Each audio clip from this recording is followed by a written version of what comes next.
અમદાવાદ વિમાન દુર્ઘટનાના ત્રીજા દિવસે સિવિલ હોસ્પિટલની અંદર 192 એમ્બ્યુલન્સ, ડેડ બોડી વાન અને આઈસીયુ ઓન વ્હીલનો ખડકલો કરવામાં આવ્યો છે। મૃતકોના મૃતદેહ સાંજ સુધીની અંદર પરિવારજનોને સોંપવામાં પણ આવી શકે છે તેવી સંભાવના। રાજ્યના અલગ અલગ જિલ્લાઓમાંથી એમ્બ્યુલન્સ મંગાવવામાં આવી છે, જે 192 મૃતદેહો માટે સ્ટેન્ડ બાય રાખવામાં આવી છે। ડ્રાઈવરોને પણ એલર્ટ રાખવામાં આવી રહ્યા છે અને 13મી જૂને 8 મૃતદેહોની ઓળખ બાદ પરિવારને સોંપાયા હતા। એમ્બ્યુલન્સ ડ્રાઈવરોનું સિવિલ હોસ્પિટલની અંદર રજીસ્ટ્રેશન પણ કરવામાં આવ્યું હતું।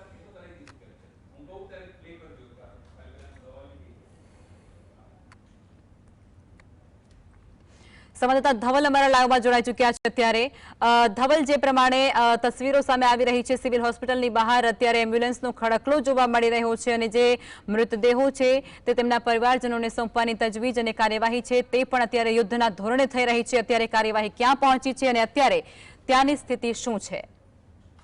જી ચોક્કસથી વાત કરીએ તો જે પ્રમાણે જે વિમાનની અંદર 242 જેટલા મુસાફરો સવાર હતા તે તમામના મોત થાય છે। ફક્ત એક જ વ્યક્તિ વિમાનમાંથી જીવતો અને સુરક્ષિત બચ્યો છે। તે તમામે તમામ જે મૃતદેહો છે તે અત્યારે અમદાવાદની સિવિલ હોસ્પિટલ ખાતે પોસ્ટમોર્ટમ અને ડીએનએની જે કામગીરી છે તે કરવા માટે લઈને આવ્યા હતા। તેને જ લઈને અત્યારે હાલ અમદાવાદની સિવિલ હોસ્પિટલનો જે કમ્પાઉન્ડ છે ત્યાં આગળ 192 થી વધુ પણ એમ્બ્યુલન્સોનો જે ખડકલો છે તે અહીંયા ખડકી દેવામાં આવ્યો છે। એટલે કે ગમે તે ઘડીએ જ્યારે ડીએનએ રિપોર્ટની કાર્યવાહી જે પૂર્ણ થશે ત્યારે તમામે તમામ જે પરિવારજનો છે તેને પોતાના મૃતદેહ છે તે સોંપવામાં આવશે। એટલે કે કહી શકાય કે ગણતરીના કલાકોની અંદર ઝડપી જેટલું બને તેટલી ઝડપી કામગીરી ડીએનએ રિપોર્ટની અત્યારે હાલ જે કરવામાં આવી, તમે જે પ્રમાણે દ્રશ્ય જોઈ રહ્યા છો તે પ્રમાણે તમામે તમામ એમ્બ્યુલન્સોનો ખડકલો અહીંયા સિવિલ હોસ્પિટલના કમ્પાઉન્ડમાં ગોઠવી દેવામાં આવ્યો છે। એટલે મહત્વની બાબત એ છે કે જે આણંદ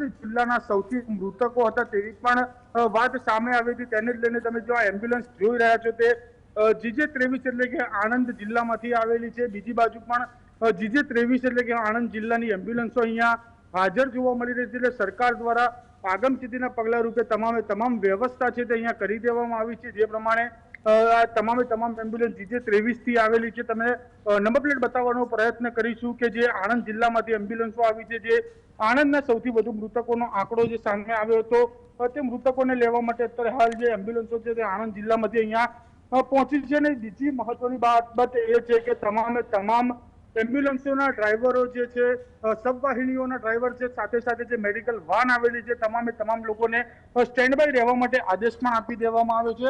એટલે કે ગમે તે ઘડી ઉપર ગમે તે સમયે આ જે મૃતક પરિવારજનો છે તેમને પોતાના સ્વજનોની જે મૃતદેહો છે તે સોંપવામાં આવશે। જેમ જેમ ડીએનએ ની કામગીરી પૂર્ણ થતી જશે, જેમ જેમ ડીએનએ સેમ્પલ મેચ થતા જશે તે રીતે તેમના સ્વજનોને પોતાના મૃતદેહો સોંપવામાં આવશે।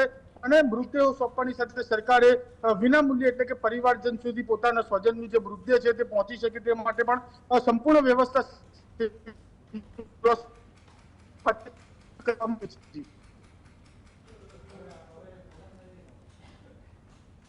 જે ધવલ, આપ જોડાયા અને આ સંપૂર્ણ વિગતો આપી તે બદલ આપનો આભાર।